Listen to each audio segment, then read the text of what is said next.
সোনামণিরা, আজকের ভিডিওটা হচ্ছে তোমাদের জন্য। তোমাদেরকে আমি বলছি কাঁঠালের বিচি দিয়ে গরুর মাংস দিয়ে রান্না করা যায়।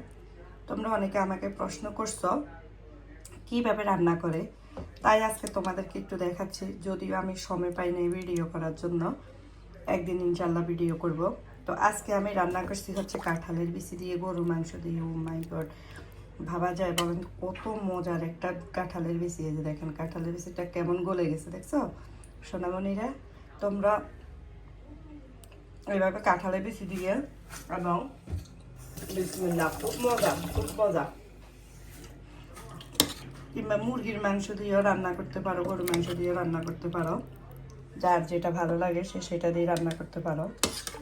তো এইটু আমার আজকে কাঁঠালের বিচি দিয়ে গরুর মাংস দিয়ে রান্না। ও মাই গড, খুবই খুবই মজাদার একটা রান্না। আর ছেলেদের জন্য বিরিয়ানি করছি। ঠিক আছে, সবাই ভালো থাকো, সুস্থ থাকো।